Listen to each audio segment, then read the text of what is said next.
አክብሮታዊ ሰላምታችን በያላችሁበት ድረስ የተወደዳችሁና የተከበራችሁ የመሃል ሚዲያ አድማጭ ተመልካቾቻችን እንደምን ውላችኋል። ለዛሬ ለተሰኞ ወደ እናንተ እንዲደርስ ያዘጋጀናቸውን የቀን መረጃዎቻችንን ጀምረናል።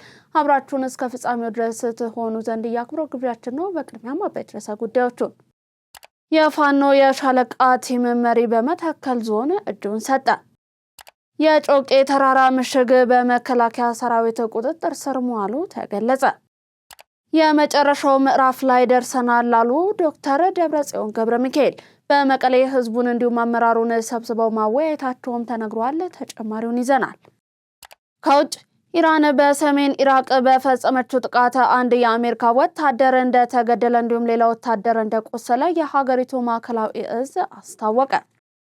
እነዚህ ለዛሬ ለተሰኞ ወደ እናንተ እንዲደርሱ ካዘጋጀናቸው መረጃዎቻችን መካከል አበይት ርዕሰ ጉዳዮቻችን ናቸው። እስከ ፍጻሜው ድረስ አብራችሁን ትቆዩ ዘንድ የአክብሮት ግብዣችን ነው። ዜናውን ላይክ እና ሼር ሚዲያችንን ሰብስክራይብ በማድረግ ቤተሰብነታችሁን አጋርነታችሁን በማሳየት ዜናውን ጀምሮ ከመሸጋገሪያ በኋላ እንመለሳለን። ከፍተኛ የንግድ እንቅስቃሴ በሚገኝበት መርካቶ ተክለ ሃይማኖት በሚገኘው ሳይታችን ላይ G+4 ዘመናዊ የንግድ ሱቅ እየገነባን እንገኛለን። ከ990 ሺህ ብር ቅድመ ክፍያ ጀምሮ አሊያም በ2.8 ሚሊዮን ብር ሙሉ ክፍያ ከ11 ካሬ ሜትር ጀምሮ በፉል ፊኒሽድ እና በኔት ኤሪያ ብቻ እየሸጥን እንገኛለን። የ11፣ 22 እና 32 ካሬ አማራጮች ከግራውንድ ፍሎር ጀምሮ ማግኘት ይችላሉ። በተጨማሪም ምቹ በሆነ አከፋፈል ከ15% የሚደርስ የዋጋ ቅናሽም አዘጋጅተናል። ያሉን ሱቆች ውስን ስለሆኑ ከስር በመናስቀምጠው ስልክ ብቻ በመደወል የግሎ ያድርጉ። ውጪ ለሚኖሩ ዲያስፖራዎችም የተመቻቸ አከፋፈልና አማራጮች አቅርበናል። ሜሪት ፕሮፐርቲ ተመልሰናል። በቀዳሚነት ወደ ያዝነው መረጃችን አለፍን። የፋኖ የሻለቃ ቲም መሪ በመተከል ዞን እጁን ሰጠ። በቤንሻንጉል ጉሙዝ ክልል በመተከል ዞን ፓዊና ጃዊ ወረዳዎች ታጥቀው ከሚንቀሳቀሱ የአማራ ፋኖ አባላት መካከል አንዱ የነበረው የሻለቃ ቲም መሪ ለፓዊ ወረዳ ጸጥታ ኃይሎች በሰላማዊ መንገድ እጁን ሰጥቷል። ተጨማሪውን ይዘናል። በአማራ ፋኖ ቴዎድሮስ 105ኛ ኮር 66ኛ ክፍለ ጦር የ4ኛ ሻለቃ መሪ የሆነ ተመስገን አንድ ባለ ሁለት እግር ታጣፊ ክላሽንኮቭ መሳሪያን በመያዝ ነው እጁን የሰጠው። የፓዊ ወረዳ ዋና አስተዳዳሪ አቶ ይርጋ ሰፋ ሁኔታውን አስመልክተው የሚከተሉትን ዋና ዋና ነጥቦችን አጽንኦት ሰጥተውበታል። ማናቸውም ጥያቄዎች የሚፈቱት በነፍጥ ሳይሆን በሰላማዊና በዲሞክራሲያዊ መንገድ በመሆኑ በጫካ የሚንቀሳቀሱ ሌሎች ኃይሎችም የቀረበውን የሰላም ጥሪን ተቀብለው እጃቸውን እንዲሰጡ ጥሪን አቅርበዋል። ሰላማዊ አማራጭን መርጠው ለመመለስ ለሚፈልጉ ሁሉ የመንግስት በር አሁንም ክፍት እንደሆነም ገልጸዋል። ዘላቂ ሰላም እንዲረጋገጥ ህብረተሰቡ ድጋፍና ትብብር እንዲያደርግም ነው የጠየቁት። እጃቸውን የሰጡ አካላትም ከትላንት ስህተታቸው ተምረው የአካባቢውን ሰላምና ደህንነትን በማስከበር ረገድ ግንባር ቀደም ተሳታፊ መሆን እንዳለባቸው አሳስበዋል። እጁን የሰጠው የሰላም ተመላሽ ተመስገን አብዬ በሰጠው አስተያየትም ወደ ጫካ የገባውት በተዛባ መረጃ ምክንያት ነበር። የተሰለፍኩበትም ጦርነት ዓላማውን የሳተ በመሆኑ የመንግስትን የሰላም ጥሪ ተቀብዬ እጄን ሰጥቻለሁ ብሏል። ከአሁኑ በኋላም ከመንግስትና ከህዝብ ጎን በመቆም ለጋራ ሰላምና ልማት እተጋለሁ ሲል አክሎ ገልጿል። የጮቄ ተራራ ምሽግ በመከላከያ ሰራዊት ቁጥጥር ስር ዋለ። በአማራ ክልል በምስራቅ ጎጃም ዞን የሚገኘውና ለስልታዊ ወታደራዊ እንቅስቃሴ አመችነቱ የሚታወቀው የጮቄ ተራራ በመከላከያ ሰራዊት ሙሉ በሙሉ ቁጥጥር ስር መዋሉ ተገልጿል። የጮቄ ተራራ ላለፉት ከ3 ዓመታት በላይ የታጠቁ ኃይሎች እንደ ዋነኛ መሸሸጊያነት ምሽግ አድርገው ሲጠቀሙበት የቆየ ስልታዊ ስፍራ እንደነበርም ይታወቃል። በጎጃም የሚገኘው ታሪካዊና ተፈጥሯዊ የጮቄ ተራራ ላለፉት ከ3 ዓመታት በላይ የነጣቂና የደፈጣ ኃይሎች የታጠቁ ቡድኖች ምሽግ ሆኖ የቆየ ሲሆን በሀገር መከላከያ ሰራዊት በተካሄደ የተቀናጀ ወታደራዊ ኦፕሬሽን አካባቢው ሙሉ በሙሉ ቁጥጥር ስር ውሏል። የተራራው አካባቢ በመከላከያ ሰራዊት ቁጥጥር ስር መዋሉ በዙሪያው ባሉ ወረዳዎችና የትራንስፖርት መስመሮች ላይ የመንቀሳቀስ ነጻነትና ዘላቂ ሰላም ለመመለስ ከፍተኛ አስተዋጽኦ ይኖረዋል ተብሎም ይገመታል። የመጨረሻው ምዕራፍ ላይ ደርሰናል ላሉ ዶክተር ደብረጽዮን ገብረሚካኤል በመቀሌ ህዝቡን እንዲሁም አመራሩን ሰብስበው ማወያየታቸውም ተነግሯል። ዝርዝሩን እንመልከት። የትግራይ ህዝብ ጭቆናን የመሸከም ታሪክ የለውም ያሉት ዶክተር ደብረጽዮን ገብረ ሚካኤል ይልቁንም መብቶቹ ለማረጋገጥ በመደራጀት ታግሏል፣ መብቶቹን አስከብሯል፣ እንዲሁም የሌሎች ብሔረሰቦችን መብት ማክብሮ የመጣ ህዝብ ነው ብለዋል። ለ17 ዓመታት በተደረገ የትጥቅ ትግል ውስጥ የትግራይ ህዝብ ከባድ መስዋዕትነትን በመክፈል አምባገነኑን የደርግ ስርዓትን መገርሰሱን ዶክተር ደብረጽዮን በአምባገነኑ መቃብር በሀገር ደረጃ ሰላም፣ ልማትና የዲሞክራሲ ግንባታ ማረጋገጡን ጠቅሰዋል። ሆኖም ይህንን መቀበል ያልቻሉ ኃይሎች ጊዜና አጋጣሚውን በመጠበቅ የትግራይን ህዝብ ከምድረ ገጽ ለማጥፋት በህዝባችን ላይ ጂኖሳይድ ፈጽሟል ያሉት ፕሬዝዳንቱ የትግራይ ህዝብ አንድነቱን በመጠበቅ ህልውናውን በከፈለው መስዋዕትነት ጭቆናን እንዲሁም ህልውናውን ለማጥፋት ለመጣው ኃይል የማይቀበል መሆኑን በዓለም አደባባይ ያስመሰከረ እንደሆነም ጠቅሰዋል። የፕሪቶሪያው ስምምነት ሲፈረም የትግራይ ሉዓላዊነት ለማረጋገጥ ተፈናቃዮችን ለመመለስ እንዲሁም ልማትን ለማረጋገጥ ከፍተኛ ተስፋ አድርገን ነበር ያሉት ዶክተር ደብረጽዮን ገብረ ሚካኤል የፌዴራል መንግስቱ በታቀደ ሁኔታ ትግራይን ዳግም ወደ ከበባና ክልከላ በማስገባት ለዳግም ጂኖሳይድ እየተዘጋጀ እንደሚገኝ አብራርተዋል። እንደ ትግራይ ለሰላም ስንል ከፍተኛ ትዕግስትና መስዋዕትነትን እየከፈልን ነው። ይሁንኛ ብቻ ሰላም ስለፈለግን ሊሳካልን አልቻለም ያሉት ደብረጽዮን ገብረ ሚካኤል አንድነታችንን አጠናክረን የትግራይ መሰረታዊ ጥያቄዎችን ማረጋገጥ ብቸኛ መፍትሄ ሆኖ መገኘቱን ተናግረዋል። አሁን ባለንበት ሁኔታ መቀጠል አንችልም ያሉ ሲሆን እንደ ህዝብ የምህት አቅሞቻችንን በማደራጀት ህልውናችንን ለማረጋገጥ በምንወስንበት ምዕራፍ ላይ እንገኛለን ብለዋል። የፌዴራል መንግስቱ ለሰላም በፍጹም ዝግጁ አይደለም። ስለዚህ ብሔራዊ ክብራችንንና ሉዓላዊነታችንን ለመመለስ እንዲሁም የተፈናቀሉ ወገኖቻችንን መልሶ ለማቋቋም ትግላችንን ወደ ተጨባጭና ውጤታማ ደረጃ ማሸጋገር ይገባናል ብለዋል። ይህ በእንዲህ እንዳለም የግዳጅ ወታደራዊ ምልመላ አዋጁ ዓለም አቀፍ ተሞክሮን መሰረት እያደረገና ተገቢ ነው ብለዋል። በምርጫ ቦርድ የተሰረዘው ህወሓት ሊቀመንበርና ከሌተናል ጀነራል ታደሰ ወረደ ስልጣንን ቀምተው የክልሉ ፕሬዝዳንት የሆኑት ዶክተር ደብረጽዮን ገብረ ሚካኤል በክልሉ የግዳጅ ወታደራዊ ምልመላ የሚደነግገውን አዋጅን አወድሰዋል። በዛሬው ዕለት በመቀሌ ባደረጉት ንግግርም ይህ አዋጅ ዓለም አቀፍ ተሞክሮን መሰረት ያደረገ መሆኑን ገልጸዋል። ሲናገሩም የትግራይ ህዝብ ህልውናና ደህንነት ለማረጋገጥ የወጣው አዋጅ ቁጥር 366 ህዝባር 2018 ተገቢና ዓለም አቀፍ ተሞክሮዎችን መሰረት ያደረገ ነው ብለዋል።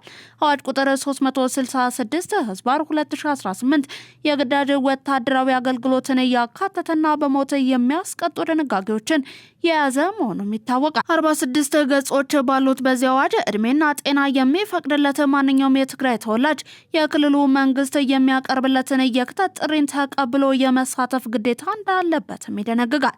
እንዲሁም በትግራይ ሰራዊት ላይ ማንኛውንም ፕሮፓጋንዳ ማካሄድ እንዲሁም የትግራይ ተወላጆችን ለጠላት መመልመልና ከትግራይ ጦር እንዲከዱ ማድረግ በሞት ከሚያስቀጡት ውስጥ ናቸው።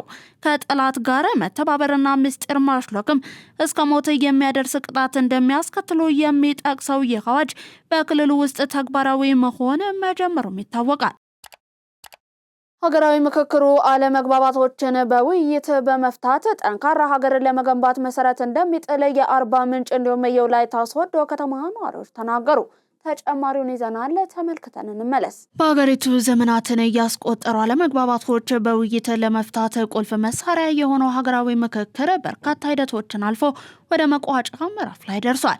ኢትዮጵያ ዜና አገልግሎት ይህንን ታሪካዊ መድረክን በማስመልከት የአርባ ምንጭ እንዲሁም የወላይታ ሶዶ ከተማዎችን አነጋግሯል። አስተያየታቸውን የሰጡ የከተማዋ ነዋሪዎች እንደገለጹትም ይህን ሀገራዊና ታሪካዊ ምክክር በሰለጠነ መንገድ በመጠቀም ለውጤት ማብቃት የቆዩና ላለመግባባት መንስኤ የሆኑ ችግሮችን ለመፍታት ወሳኝ ሚናን ይጫወታል። ከአስተያየት ሰጪዎች መካከል የአርባ ምንጭ ከተማ ነዋሪ የሆኑት አቶ ድርሰኮ ከበደ እንዳሉት ምክክሩ የሀገሪቱን ዘላቂ ሰላምና እድገት ለማስቀጠል ታሪካዊ አጋጣሚ ነው። ለምክክር ተለይተው የቀረቡ አጀንዳዎችም የኢትዮጵያን የዘመናት ችግሮች ለመፍታት የሚያስችሉና ህዝቡ በየደረጃው በተዘጋጁ መድረኮች እያነሳቸው መሰረታዊ ጥያቄዎችን ያንጸባረቁ ናቸው ብለዋል። ሌላኛዋ የከተማዋ ነዋሪ ኢንጂነር ጽዮን አረጋ በበኩሏ ምክክሩ ለነገው ትውልድ የተሻለና የተረጋጋች ሀገርን ለማውረስ ትልቅ እድል መሆኑን አንስታለች። በሀሳብ ልዕልና ላይ በመመስረት ልዩነቶችን ማስታረቅ የሚችል ስልጡን ማህበረሰብን ለመገንባት ምክክሩ ተጨማሪ አቅም እንደሚሆንም ጠቁመዋል። ሀገራዊ ምክክሩ ጠንካራ ሀገረ መንግስትን ለመገንባት የምናደርገው የጋራ ጉዞ ነው ያሉት ደግሞ አቶ አየለ አፋ ናቸው።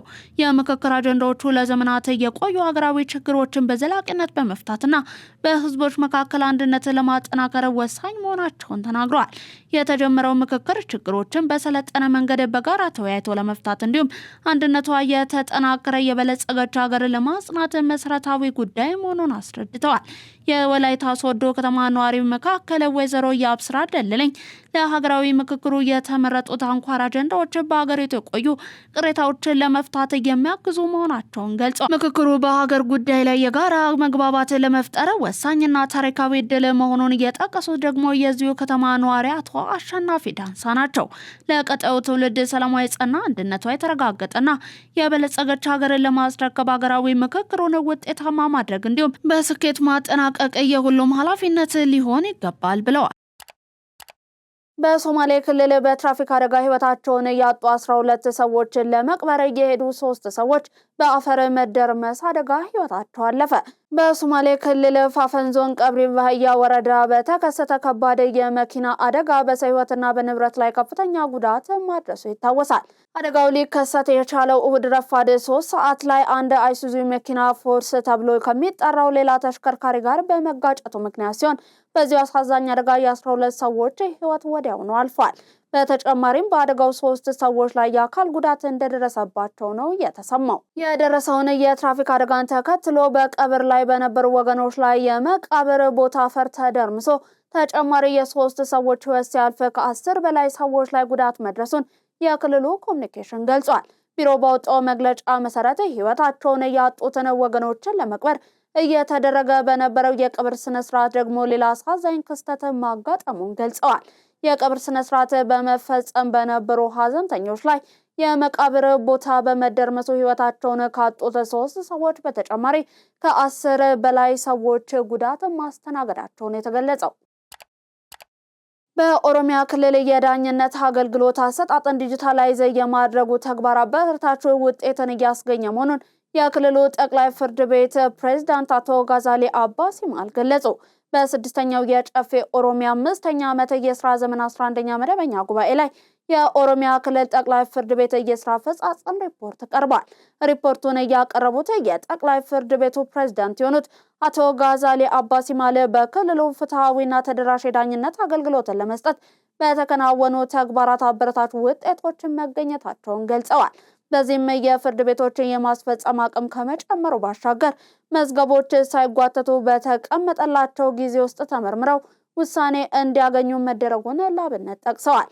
በተለይም የዳኝነት አገልግሎት በቪዲዮ ኮንፈረንስ ማካሄድ ባለጉዳዮች ከሩቅ ሆነው ጉዳያቸውን እንዲከታተሉ በመደረጉ የባለጉዳዮችን እንግልትና ወጪን ማስቀረት እንደተቻለ ማክለው ገልጸዋል። የተሽከርካሪውን ጎማ ሳያጸዱ እንዲሁም የጫኑትን ሳይሸፍኑ በማሽከርከር የመንገድ መሰረተ ልማትን እያበላሹ ከ3000 በላይ አሽከርካሪዎችን መቀጣታቸው ተገለጸ። የዚህ ዜና ዝርዝር እንደሚከተለው ተጠናቅሯል። በአዲስ አበባ ከተማ በግንባታ ስራ የተሰማሩ አሽከርካሪዎች የተሽከርካሪዎቻቸውን ጎማ ሳያጸዱ እንዲሁም የጫኑትን እቃን ሳይሸፍኑ በማሽከርከር መንገድ በማበላሸታቸው እንደተቀጡ የከተማ ትራፊክ ማኔጅመንት ባለስልጣን አስታውቋል። የአዲስ አበባ ከተማ ትራፊክ ማኔጅመንት ባለስልጣን የህዝብ ግንኙነትና የኮሚኒኬሽን ዳይሬክተር ወይዘሮ ገነት ዲባባ በከተማ የትራፊክ ፍሰቱን ለማሻሻል ከመንገድ ግንባታ ጀምሮ በርካታ ስራዎች እየተሰሩ እንደሚገኙ ተናግረዋል። ይሁን እንጂ በተለያዩ መልኩ መንገዱንና የትራፊክ እንቅስቃሴውን የሚያስተካክሉ አሽከርካሪዎች መኖራቸውን ገልጸዋል። በተለይም የግንባታ ስራን የሚሰሩ አሽከርካሪዎች የተሽከርካሪዎቻቸውን ጎማ ሳያጸዱና የጫኑትን የተለያዩ ተረፈ ምርቶችን ሳይሸፍኑ በመንቀሳቀስ በመንገድ መሰረተ ልማት ላይ ጉዳት እያደረሱ እንደሚገኙ አስታውቋል። ይህንን ህገወጥ ተግባር ለማስቀረት በአንድ የባለስልጣኑ ቅርንጫፍ ጽህፈት ቤት የተጀመረው የቁጥጥር ስራ አሁን ላይ በ11ዱም ክፍለ ከተሞች ተጠናክሮ መቀጠሉን ተናግረዋል። ባለስልጣኑ ለበርካታ አሽከርካሪዎች ተደጋጋሚ የግንዛቤ ፈጠራ ስራ መስራቱን በመግለጽም በግዴለሽነት የተሽከርካሪያቸውን ጎማ ሳያጸዱ በከተማዋ የአስፓልት መንገድ ላይ በማሽከርከር መንገዱ እንዲቆሽሽና እንዲበላሽ ያደረጉ አካላት እንዲቀጡ መደረጉን አክለዋል። በዚህም በርካታ በጀት ተመድቦ የተገነባው የመንገድ መሰረተ ልማት በመበላሸቱ ተጨማሪ ወጪ ወጥቶ እንዲጠገን ተደርጓል ብለዋል። ባለስልጣኑ በከፍተኛ በጀት የተገነባውን የመንገድ መሰረተ ልማት በአጠቃቀም ችግር ምክንያት እንዳይበላሽ አሽከርካሪዎች ተገቢውን ጥንቃቄ ማድረግ እንደሚገባቸውም አሳስቧል። በህዝቡ ዘንድ ጽኑ ድጋፍና ተቀባይነትን ያገኘው የባህር በር ጥያቄ በቀጣይ 5 ዓመታት ምላሽ እንዲያገኝ ከወዲሁ እንዲሰራበት ተጠየቀ። መንግስት በህዝቡ ዘንድ ጽኑ ፍላጎትና ድጋፍ የተቸረውን የባህር በር ጥያቄ በቀጣይ 5 ዓመታት ምላሽ እንዲያገኝ አበክሮ ሊሰራ እንደሚገባ የቀድሞ ዲፕሎማት እንዲሁም የዓለም አቀፍ ግንኙነት ባለሙያ ገልጸዋል። መንግስት ባለፉት 4 ዓመታት ለዘመናት በዝምታ የቆየውን የባህር በር ባለቤትነት ጥያቄ አጀንዳ አድርጎ ማንሳቱና ህዝቡ በጉዳዩ ላይ የጋራ ግንዛቤ እንዲኖረው ማድረግ መቻሉ እጅግ ትልቅ ስራ ቢሆንም በቀጣይ 5 ዓመታት ጥያቄው መፍትሄ እንዲያገኝ ማድረግ እንደሚገባ የቀድሞ ዲፕሎማት አምባሳደር ጥሩነህ ዜና ጠይቀዋል። የዓለም አቀፉ ማህበረሰብ በአመዛኙ የኢትዮጵያን የባህር በር ባለቤትነት ጥያቄን እንደተቀበለው በመግለጽ በቀጣይም ለቀሪ ሀገራት የማስረዳት ስራ መሰራት ይገባዋል ብለዋል። አጀንዳው ምላሽ እንዲያገኝ የአሰብን ጥያቄ ከኤርትራ መንግስት ነጥሎ ማየትና ከባለቤቶቹ ቀይ ባህር አፋሮች ጋር መስራት እንደሚገባም ነው ያመለከቱት። ኢትዮጵያ የባህር በር ባለቤትነት ጥያቄዋን ለማረጋገጥ ስልታዊ ግንኙነት እንዲሁም አካሄድን መከተል ይጠበቅባታል ያሉት ደግሞ በደብረ ማርቆስ ዩኒቨርሲቲ የፖለቲካል ሳይንስና ዓለም አቀፍ ግንኙነት መምህሩ ዶክተር ደጉ አስራስ ናቸው። ማንኛውም ሀገር ግዛቴ ነው ብሎ የሚያምንበትን ይዞታ አሳልፎ ሲሰጥ ምትክ ስለሚያስፈልግ ምትኩ ምንም መሆን አለበት የሚለውን በተመለከተ ጥያቄ ማድረግ ያስፈልጋል ብለዋል። ኢትዮጵያ የባህር በርን በኃይል የመያዝ አቅም ቢኖራትም ይህ አካሄድ ዘላቂ ተጠቃሚነትን ስለሚያረጋግጥ ከፍተኛ ዲፕሎማሲያዊ አካሄድ መከተል እንደሚገባም አጽንኦት ሰጥተዋል። ኢትዮጵያ ባለፉት ዓመታት የባህር በር ከመጠየቅ ባሻገር ፈርሶ የነበረውን የባህር ኃይል እንደ አዲስ ማደራጀቷ ይታወሳል።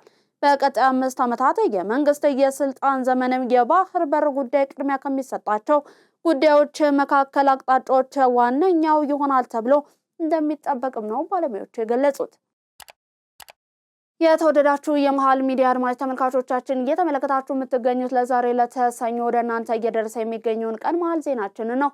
አሁን ደግሞ ከባህር ማዶ ያዝናቸው እናልፋለን። ከፍተኛ የንግድ እንቅስቃሴ በሚገኝበት መርካቶ ተክለ ሃይማኖት በሚገኘው ሳይታችን ላይ G+4 ዘመናዊ የንግድ ሱቅ እየገነባን እንገኛለን። ከ990 ሺህ ብር ቅድመ ክፍያ ጀምሮ አሊያም በ2.8 ሚሊዮን ብር ሙሉ ክፍያ ከ11 ካሬ ሜትር ጀምሮ በፉል ፊኒሽድ እና በኔት ኤሪያ ብቻ እየሸጥን እንገኛለን። የ11፣ 22 እና 32 ካሬ አማራጮች ከግራውንድ ፍሎር ጀምሮ ማግኘት ይችላሉ። በተጨማሪም ምቹ በሆነ አከፋፈል ከ15% የሚደርስ የዋጋ ቅናሽም አዘጋጅተናል። ያሉን ሱቆች ውስን ስለሆኑ ከስር በምናስቀምጠው ስልክ ብቻ በመደወል የግሎ ያድርጉ። ውጪ ለሚኖሩ ዲያስፖራዎችም የተመቻቸ አከፋፈልና አማራጮች አቅርበናል። ሜሪት ፕሮፐርቲ። አሜሪካ በኢራን የኒውክሌር ጣቢያ ላይ ጥቃት ማድረሷ ተገለጸ። ቴህራንም በጽኑ አወገዘች። የኢራን የአቶሚክ ኢነርጂ ድርጅት የአሜሪካ ጦር በደቡብ ምዕራብ ኮስቴግስታን ግዛት ውስጥ በመገንባት ላይ በሚገኘው የዳኮቪን የኒውክሌር ኃይል ማመንጫ ጣቢያ ላይ የአየር ድብደባ መፈጸሟን ይፋ አድርጓል። ተቋሙ በማህበራዊ ገጹ ባወጣው መግለጫ መሰረት ዓለም አቀፍ የጥበቃ ቁጥጥር በሚደረግለትና ለሰላማዊ ዓላማ እየተገነባ ባለ የኒውክሌር ተቋም ላይ የተፈጸመው ጥቃት ግልጽ የሆነ ዓለም አቀፍ ሕግ ጥሰት ነው ሲል ድርጊቱን በጽኑ ኮንኗል። ይህ በዶናልድ ትራምፕ አስተዳደር ትዕዛዝ የተሰነዘረው ጥቃት በሁለቱ ሀገራት መካከል የተቀሰቀሰውን መጠነ ሰፊ ወታደራዊ ፍጥጫን ይበልጥ ያባባሰው መሆኑ ተገልጿል። አሜሪካ ጥቃቱን እየሰነዘረችው በዮርዳኖስ በሚገኘው ወታደራዊ ሰፈር ላይ በደረሰባት ጥቃት መሰረት የአሜሪካ ወታደሮች መገደላቸውን ተከትሎ ለመበቀልና የኢራንን ወታደራዊ አቅም ለማዳከም መሆኑን የአሜሪካ ማዕከላዊ እዝ ሴትኮም አስታውቋል።